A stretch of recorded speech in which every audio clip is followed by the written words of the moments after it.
આપણે જોયું હતું કે સમૃદ્ધિ માટે આમંત્રણ અને બીજું સાજાપણાને માટે આમંત્રણ. આજે જોઈશું સુવાર્તા પ્રચાર માટે આમંત્રણ. માર્કની સુવાર્તા 1 અધ્યાય તેની 16મી કલમથી. ગાલિલના સમુદ્રને કાંઠે કાંઠે ચાલતા તેમણે સિમોનને તથા આંદ્રિયાને સમુદ્રમાં જાળ નાખતા જોયા, કેમ કે તેઓ માછીમાર હતા.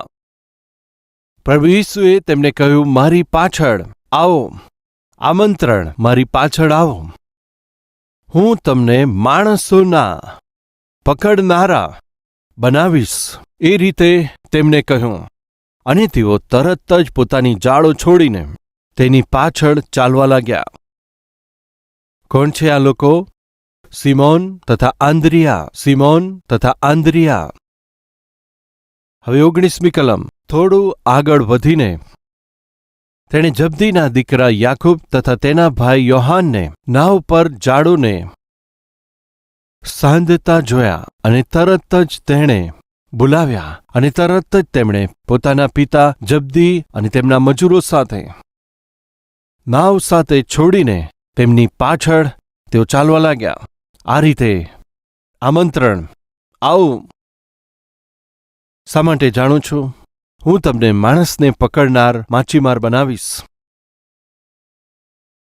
એટલે કે હું તમને સુવાર્તાના પ્રચારક બનાવીશ. હું તમને આત્માઓને બચાવનાર બનાવીશ. કૃપા કરી ધ્યાન આપજો.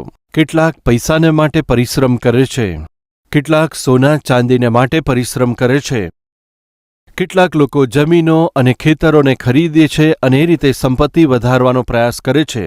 વળી કેટલાક લોકો એક પગલું આગળ વધીને ડાયમંડ ખરીદીને સંપત્તિ વધારવા માંગે છે. વળી કેટલાક લોકો નામ કમાવા માટે, પ્રસિદ્ધિ કમાવા માટે મહેનત કરતા હોય છે. આ સંસારમાં તમે જે કંઈ કમાયા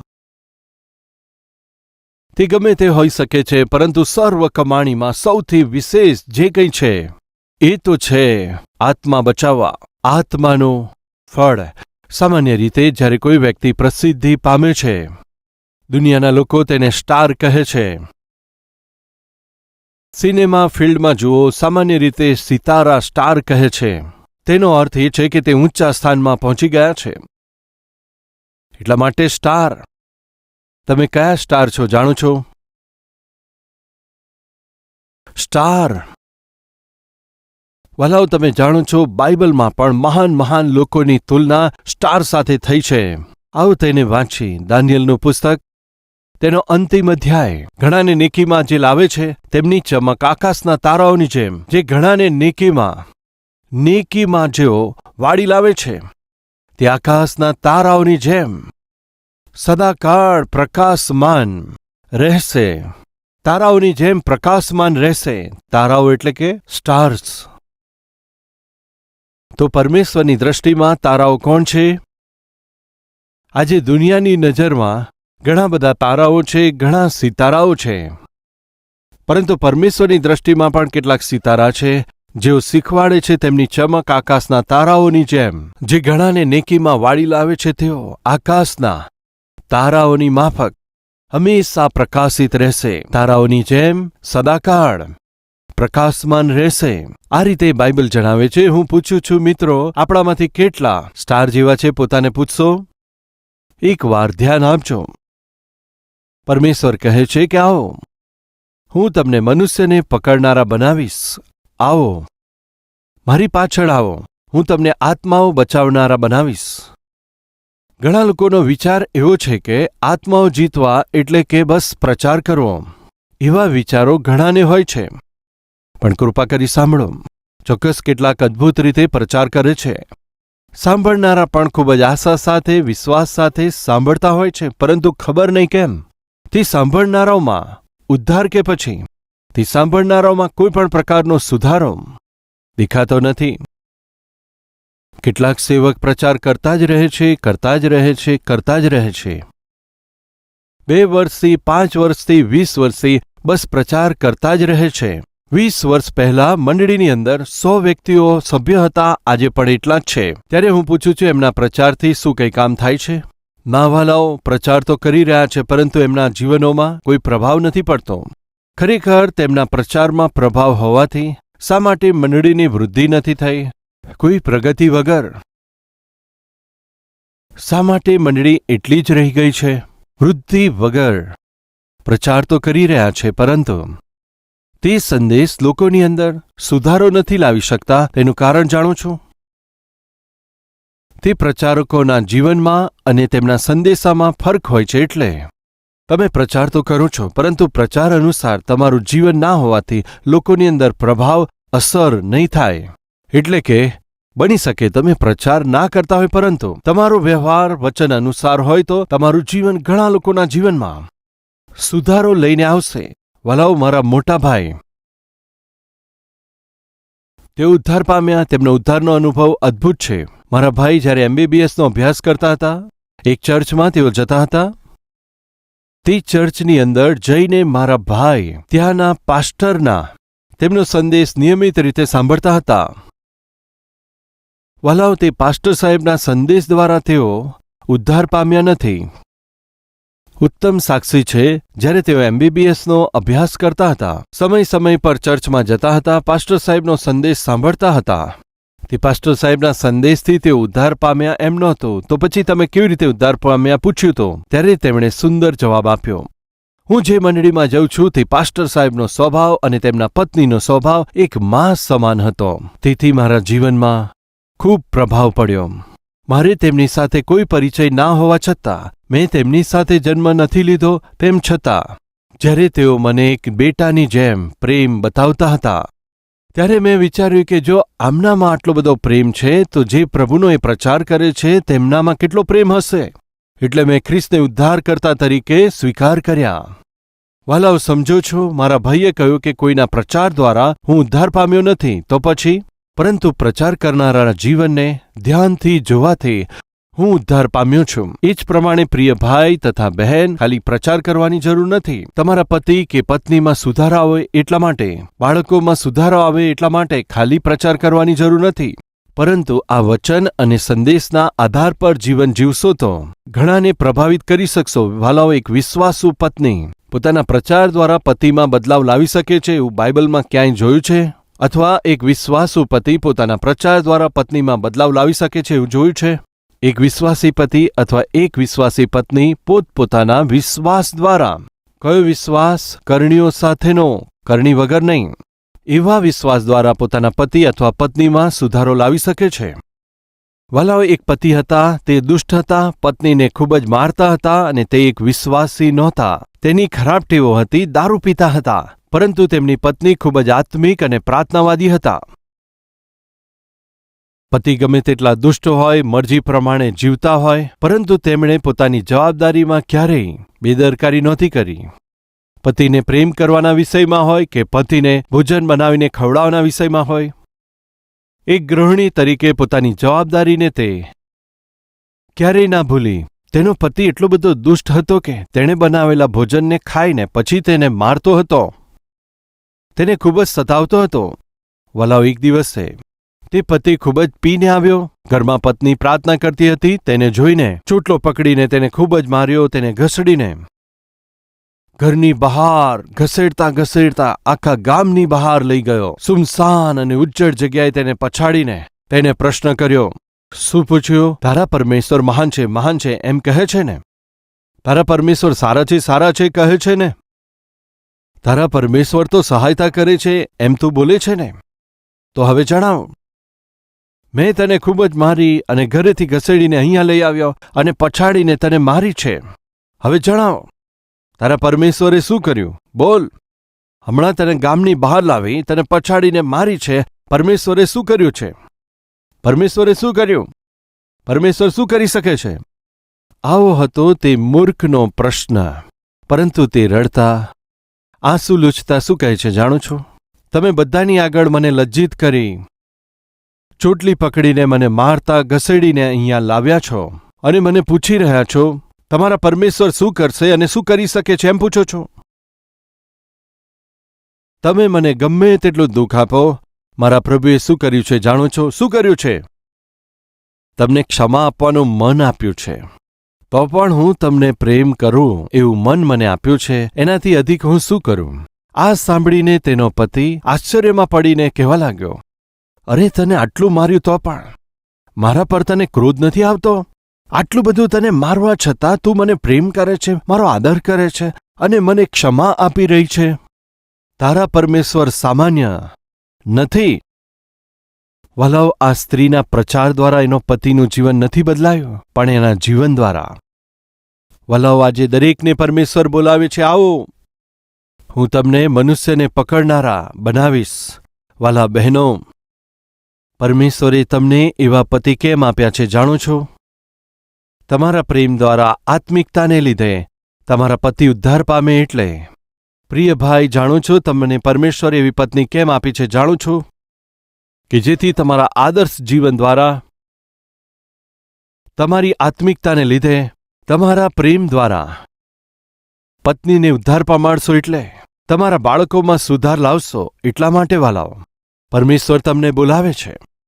વાલાઓ, ઘણાની દ્રષ્ટિમાં આત્માઓ જીતવાનો અર્થ છે કેવળ પ્રચાર કરવો. ના વાલાઓ, આત્માઓને જીતવા કેવળ પ્રચાર દ્વારા નથી થતું, તો પછી તમારા સ્વભાવ દ્વારા, તમારી સાક્ષી દ્વારા. વલાવ સાંભળો, જેની અંદર સૈન્ય હતો એવા વ્યક્તિને જ્યારે છોડવામાં આવ્યો, પ્રભુને કહ્યું કે હું તમારી પાછળ આવીશ. ત્યારે પ્રભુએ તેને કહ્યું કે સૌથી પહેલા તું પોતાને ઘરે જઈને મેં તારા માટે શું કર્યું છે તું તેમને જણાવ. પોતાના ઘરે જઈને તમારામાં આવેલ પરિવર્તન વિશે જણાવો, કે જેથી ઘરના સર્વ જુએ. સાંભળી રહ્યા છો ભાઈઓ તથા બહેનો? પરમેશ્વર આજે તમને બોલાવે છે, આવો, હું તમને આત્માઓને બચાવનાર તરીકે બનાવીશ. સૌથી પહેલા પોતાના ઘરના લોકોને બચાવો. વહાલાઓ, બીજું છે, સુવાર્તા પ્રચારની સેવા માટે પ્રભુ તમને બોલાવી શકે છે. બની શકે છે આ સમયે પરમેશ્વર તમને સેવા માટે બુલાહટ આપતા હોય. બની શકે છે સેવકાઈની બુલાહટ માટે તમને તેડતા હોય. જો પરમેશ્વર બોલાવે છે તો સ્વીકાર કરજો, આશીષદાયક બનશો. વહાલાઓ, પરમેશ્વર બોલાવે છે, આવો કહે છે, ત્યારે બહાના કાઢીને પરમેશ્વરથી દૂર ચાલ્યા જશો, એ તમારા માટે બિલકુલ ભલું નથી. વહાલાઓ, એક દીકરી પિતાની પાસે આવીને કહે છે, ડેડી, હું સેવા માટે જઈશ. તમે મને ડોક્ટર બનાવી છે. ફલાણી જગ્યાએ ઘણા બધા લોકો બીમારીને લીધે પરેશાન થાય છે, દુઃખ ઉઠાવે છે, મરી રહ્યા છે. અમારી મંડળીના લોકો ટીમ બનાવીને અમે તે સ્થાને જઈને ખ્રિસ્તના પ્રેમને કાર્યમાં બતાવવા છે, તેમની પાસે જઈશું એવી કોશિશ કરીએ છીએ. ડેડી, તેમાં હું પણ જઈશ. ડેડી, તે પિતાએ શું કહ્યું જાણો છો? હું તને જોયા વગર રહી નથી શકતો. હું બધું જ જાણવાથી હું તને એવા અઘરા અને કઠણ સ્થાનો પર મોકલી નથી શકતો, એમ હતું એ પિતાનું મન. ત્યારે તે દીકરીએ પિતાનો વિરોધ ના કર્યો. ઠીક છે કહીને પોતાના નિયમિત કામ પર રોજની જેમ ચાલી ગઈ. તેના કેટલાક સમય પછી આ પિતાની આંખો થોડી ઝાંખી પડી ગઈ હતી, તો તે પોતાના મિત્રની પાસે બતાવવા ગયા, જે એક ડોક્ટર હતા. તે ડોક્ટરે સર્વ તપાસ કરીને ખૂબ જ દુઃખ સાથે તે વ્યક્તિને તે કહેવા લાગ્યા કે ભાઈ, હું તમને કેવી રીતે જણાવું સમજાતું નથી, પણ જણાવવું જરૂરી છે. તે શું છે? જલ્દીથી તમે પોતાની બંને આંખો ગુમાવશો. ખૂબ જ જલ્દીથી તમે બંને આંખો ગુમાવવાના છો. હું તમને કેવી રીતે જણાવું સમજાતું નથી. એટલા માટે જેમને તમે જોવાની આશા રાખો છો તેમને જલ્દીથી બોલાવીને તમે જોઈ લો, કેમ કે ખૂબ જલ્દીથી તમે તમારી દ્રષ્ટિ ગુમાવવાના છો. એ વ્યક્તિ જે સામે બેઠા હતા, જલ્દીથી આંખો ગુમાવવાના છે. એ પિતા શાંત બેઠા હતા, આંખમાંથી આંસુ વહી રહ્યા હતા. જેને તમે ખૂબ જ પ્રેમ કરો છો એમને બોલાવીને તમે જોઈ લો એમ કહેવાથી શા માટે રડો છો? હું એટલે નથી રડતો કે મારી આંખો જશે. તો પછી પરમેશ્વરે મારી દીકરીને સેવા માટે બોલાવી ત્યારે મેં તેને જવા ના દીધી. કદાચ એટલા માટે કદાચ અંધાપો મારા જીવનમાં આવી રહ્યો છે. એ સચ્ચાઈને જાણીને હું દુઃખી થઈ રહ્યો છું. મારી દીકરીએ કહ્યું હતું હું સેવામાં જવા માંગુ છું. પરમેશ્વરે બોલાવ્યા છે, પણ મેં તેને જવા ના દીધી. મેં તેને કહ્યું હતું કે હું તને જોયા વગર ના રહી શકું, એટલે હું તને નહીં જવા દઉં. સાહેબ, કદાચ એટલે જ પરમેશ્વરે મારી દ્રષ્ટિ મારાથી લઈ લે છે. વલાવ, કૃપા કરી ધ્યાન આપજો. જ્યારે પરમેશ્વર તમને બોલાવે છે, કૃપા કરીને તેમના વચનને તેનો ખોટો અર્થ ના કાઢશો. પરમેશ્વરે જે સેવા સ્ત્રીને આપી છે તે તેમણે કરવાની છે. જે સેવા પુરુષોને આપવાની હતી તે તેમણે પુરુષોને આપી છે. સ્ત્રીઓની સેવા કઈ છે તે બાઇબલમાં જોઈ શકાય છે. તે તમને સમજાશે. પુરુષોની સેવા કઈ છે તમે બાઇબલમાં જોઈ શકશો. તેથી તમને સમજાશે. કૃપા કરી ધ્યાન આપજો. સ્વર્ગમાં ગયા પછી જો તમને ખબર પડે કે જે સેવા તમે કરી છે વચન અનુસાર નથી, ત્યારે રડવા કરતાં સારું છે કે આ ધરતી પર રહીને વચન અનુસાર જીવીને અને સમજીને વચન અનુસાર સેવા કરવી તે સારું છે. વચનમાં લખ્યું છે, પ્રભુ પ્રભુ પ્રભુ એમ કહીને ઘણા લોકો આવશે. તારા નામથી બીમારો સાજા થયા છે. તારા નામથી અશુદ્ધ આત્માઓને અમે બહાર કાઢ્યા છે. આશ્ચર્યકારો ચમત્કારો કર્યા છે. આ રીતે ઘણા લોકો મને કહેશે, હા વાલાઓ. ત્યારે પ્રભુ કહેશે, તમે કોણ છો? હું જાણતો નથી. હે સર્વ દુષ્કર્મ કરનારાઓ, મારી પાસેથી જાઓ. દુષ્કર્મ એટલે જાણું છું કે જે નીતિ નિયમ પ્રમાણે નથી, પરંતુ વચન અનુસાર કરેલ કામ સુકર્મ હોય છે અને વચનની વિરુદ્ધમાં કરેલું કામ કુકર્મ હોય છે. આજે ઘણા બધા લોકો વચનની વિપરીત સેવકાઈ કરતા એમ બોલે છે. આ સેવાથી પરમેશ્વર પ્રસન્ન છે અને આ સેવાના પરમેશ્વર આદર કરે છે એવું કહેનારા લોકોને શું કહીશું? મૂર્ખ કહીશું શું? કેટલાક લોકો પ્રશ્ન કરી શકે છે, બ્રધર 1 મિનિટ થોભી જાઓ. જો તેઓ સેવક નથી અને પરમેશ્વરની ઈચ્છા અનુસાર સેવા નથી કરી તો પછી સાજાપણું કેવી રીતે થાય છે? ચમત્કારો કેવી રીતે થાય છે? દુષ્ટાત્મા કેવી રીતે નીકળે છે? મંડળી કેવી રીતે ઉન્નતિ પામે છે? પ્રશ્ન કરી શકે છે. વાલાવતી દિવસે મૂસાને પરમેશ્વરે કહ્યું હતું, તું જઈને એ ખડકને તું આજ્ઞા કરજે. પણ મૂસા જઈને પરમેશ્વરની આજ્ઞાની વિરુદ્ધમાં ચટ્ટાનને ખડકને માર્યું. આ રીતે ખડકને મારવા દ્વારા પરમેશ્વરના વચનની વિરુદ્ધ જ્યારે મૂસાએ આ પ્રમાણે કાર્ય કર્યું તો પણ આશ્ચર્યકર્મ તો થયું. ખડકમાંથી પુષ્કળતામાં પાણી તો વહ્યું હતું. પરમેશ્વરે વાત કરવા કહ્યું હતું, પરંતુ મૂસાએ શું કર્યું? લાકડી લઈને મારી. તેનાથી ભૂલ થઈ હતી તો પણ ખડકમાંથી પાણી નીકળ્યું હતું.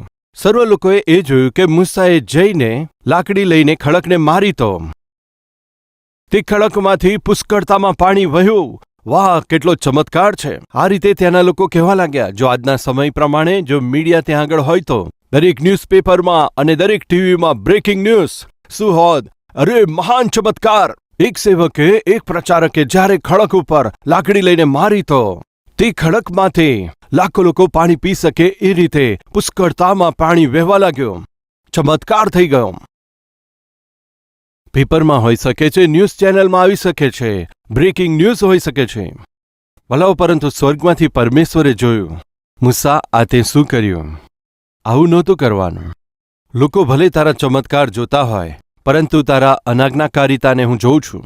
મૂસા, તે જ્યારે લાકડી મારી અને ખડકમાંથી પાણી નીકળ્યું ત્યારે લોકો આશ્ચર્યચકિત થઈને તારી વડાઈ કરતા હશે. પરંતુ સાંભળ મૂસા, તેને લીધે હું તને વચનના દેશમાં પગ નહીં મૂકવા દઉં. જે વચનના દેશમાં તું સર્વ પ્રજાને લઈ જવાની આશા રાખે છે તેમને તમે બિલકુલ નહીં લઈ જઈ શકતા. કેમ પરમેશ્વર? હા, હું તને વચનના એ દેશમાં પ્રવેશવા નહીં દઉં. તું પ્રવેશી નહીં શકે. પ્રિયો, કૃપા કરી ધ્યાન આપજો. ચમત્કાર, અદ્ભુત કાર્ય, સાજાપણું, દુષ્ટાત્મા બહાર કાઢવા, આ બધું થઈ રહ્યું છે એટલા માટે. એવી સેવાથી પરમેશ્વર પ્રસન્ન થાય છે. એ સેવા પરમેશ્વરની ઈચ્છા પ્રમાણે છે. એવા ભ્રમમાં ના જીવશો. વલા હું એ પ્રમાણે કહીને સાજાપણું કરનાર પાસ્ટર હોય કે મહાન સેવકો હોય, પરમેશ્વરની ઈચ્છા અનુસાર આશ્ચર્યકર્મ, અદ્ભુત કામ, ચમત્કાર જે કરી શકે છે, અથવા તો દુષ્ટાત્મા બહાર કાઢનારનો સતીશકુમાર કદી વિરોધ નથી કરતા. જે વચન અનુસાર હોય, પરમેશ્વરની ઈચ્છા અનુસાર હોય, પરમેશ્વરના કહ્યા અનુસાર હોય, સુવાર્તાનો પ્રચાર કરે, વચનનો પ્રચાર કરે, મંડળીની સ્થાપના કરે અથવા સેવકાઈ કરે, આ સતીશકુમાર ચોક્કસ આનંદિત થાય છે, પ્રસન્ન થાય છે. સતીશકુમાર તેમનાથી આનંદિત છે. પરંતુ જેઓ વચનમાં જીવતા નથી, વચનને વિરુદ્ધમાં હોય ને બધું જ કરતા હોય તો પણ આ પરમેશ્વરની મરજી છે એમ કહેનારાઓને સતીશકુમાર બિલકુલ પ્રોત્સાહન નથી આપતા. વલાવ, એવા લોકોના વિષયમાં બાઇબલમાં સ્પષ્ટ લખ્યું છે. તે દિવસે ઘણા બધા લોકો મારી પાસે આવીને, પ્રભુ, અમે તો તમારા નામથી દુષ્ટાત્માઓ કાઢ્યા છે, અમે તારા નામથી આશ્ચર્ય કર્મ કર્યા છે, તારા નામથી અમે ભવિષ્યવાણી કરી છે, તમારા નામથી એ સર્વ અમે કર્યું છે. પ્રભુ ઈસુનો ઉત્તર શું છે જાણો છો? હે કુકર્મ કરનારાઓ, મારી પાસેથી જાઓ, તમે કોણ છો હું નથી જાણતો. તે દિવસે એ વાત પ્રભુ પાસેથી સાંભળવા કરતા સારું છે આજે પ્રિય ભાઈઓ તથા બહેનો, વચન અનુસાર જીવતા પ્રભુની સેવકાઈ કરો. વલાઓ, આજે ઘણાના મનમાં ઘણા પ્રશ્નો છે. જ્યારે હંસને જોઈને કાગડાએ તે જ પ્રમાણે ઉડવાનું વિચાર્યું, એ જ પ્રમાણે આજે ઘણા લોકો એકબીજાને જોઈને નકલ કરી રહ્યા છે. સાવધાન! જે દિવસે આપણે સ્વર્ગમાં જઈશું તે દિવસે સ્વર્ગના દરવાજા બંધ ના હોય. બંધ થઈ ગયેલા દરવાજાની આગળ જઈને આપણી વાતો રજૂ કરવાનો કોઈ ફાયદો નથી. પ્રિય ભાઈઓ તથા બહેનો, વચન એ જ આધાર છે. વચન અનુસાર જીવીને વચન પ્રમાણે જ સેવા કરવાથી આશીષ મળશે. વાલાઓ, સ્ત્રીને જે સેવા કરવાનું પ્રભુએ કૃપા આપી છે, જે સેવકાએ પુરુષોને આપવાની હોય પ્રભુએ આપી છે. કોણે કઈ સેવા કરવાની છે આ પવિત્ર બાઇબલની અંદર પરમેશ્વરે સ્પષ્ટ કહ્યું છે. જો તમે સત્યને જાણવાની આશા રાખો છો તો સત્ય પ્રગટ કરવા માટે પવિત્ર આત્મા તૈયાર છે. પવિત્ર આત્મા પરમેશ્વર સત્ય બતાવવું છે એવી આશા રાખે છે, તો પણ અસત્ય પકડી રાખીને પોતાની મરજી પ્રમાણે કરનારા લોકો પણ છે. ચાહે ગમે તે હોય, પરંતુ સાંભળો, પરમેશ્વર બોલાવી રહ્યા છે. શા માટે? આત્માઓને બચાવવા માટે. તે પરિવારમાં હોઈ શકે છે, પરિવારની બહાર હોઈ શકે છે. એ તો પરિવારની જવાબદારી છે. વલાઓ, આત્મા બચાવવાની જવાબદારી પતિ ઉપર છે, પત્ની ઉપર છે, આ પણ સર્વ ઉપર છે. અંતે બાળકો ઉપર પણ જવાબદારી છે. સુવાર્તા પ્રગટ કરવી, વચનનો પ્રચાર કરવો, પરમેશ્વર દ્વારા સોંપાયેલ સેવકાઈને કરવી તે પરમેશ્વરની ઈચ્છા પ્રમાણે હોવી જોઈએ. પરંતુ જો પરમેશ્વરની ઈચ્છાની વિરુદ્ધમાં કોઈ પણ સેવકાઈ કરશે તો તેની અંદર જોખમ છે. સ્વર્ગમાં જવાથી વંચિત રહેવું પડે, આવું જોખમ છે. વલાઓ, એ સચ્ચાઈ જાણવાથી કેટલું સારું રહેશે. પરમેશ્વરે તે દિવસે આમંત્રણ આપ્યું. શા માટે? સમૃદ્ધિ આપવા માટે, સાજાપણું આપવાને માટે, સુવાર્તા પ્રગટ કરવાને માટે. કદાચ આજે પ્રભુ તમને બોલાવતા હોય સુવાર્તા પ્રગટ કરવાને માટે. શારીરિક રૂપે અથવા આત્મિક રૂપે અથવા માનસિક રૂપે સાજાપણું પ્રાપ્ત કરવા માટે, અથવા તો સુવાર્તા પ્રચારને કાર્યરૂપમાં મૂકીને લોકો સુધી પહોંચાડી આત્માઓ બચાવવા માટે. આજે તમે એ બુલાહટને સમજીને, એ સ્વીકારીને એ પ્રમાણે જીવશો તો આશીષમય થશો. પ્રાર્થના કરીએ. આવો સાથે મળીને પ્રાર્થના કરીએ.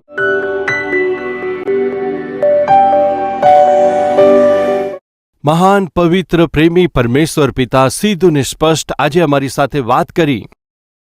તમે ઘણા બધા સંદર્ભમાં, ઘણા બધા સમયમાં ઘણા લોકોને આમંત્રણ આપ્યું છે અને ઘણાને તેડું આપ્યું છે. ક્યારે ક્યારે અને કોને કોને તમે બોલાવ્યા અને આમંત્રણ આપ્યું છે. સીધું અને સ્પષ્ટ તમે જણાવ્યું છે પિતા. એ સારું પિતા, અમે તમારો આભાર માનીએ છીએ. તમારા દીન સેવકની સેવા પ્રભુ સંપૂર્ણ રીતે તમારી ઈચ્છાનુસાર થાય, વચનના અનુસાર થાય. પવિત્ર આત્મા પરમેશ્વર, હું મારી જાતને અને આ સેવાને તમારા પવિત્ર હાથમાં સોંપું છું. હું અથવા મારી સાથે સેવા કરનાર કોઈ પણ સેવક કોઈ પણ વિષયમાં તમારી વિરુદ્ધમાં જો કોઈ કામ કરતા હોય, અમને ક્ષમા કરીને અમને ઠીક કરજો ચાહું છું. હું સતીશ કુમાર પિતા બિલકુલ પરિપૂર્ણ નથી એ વાતને હું પણ સ્વીકારું છું. આપ અતિ પવિત્ર છો, તમારું વચન પવિત્ર છે. આપના એવા પવિત્ર વચન દ્વારા મને સ્પર્શ આપી, અમને દર્શન આપી, વચન અનુસાર અમે જીવીએ, સેવા કરવાનું સૌભાગ્ય આપજો. પ્રભુ ઈસુ ખ્રિસ્તના નામમાં માંગે છે પિતા. આમીન.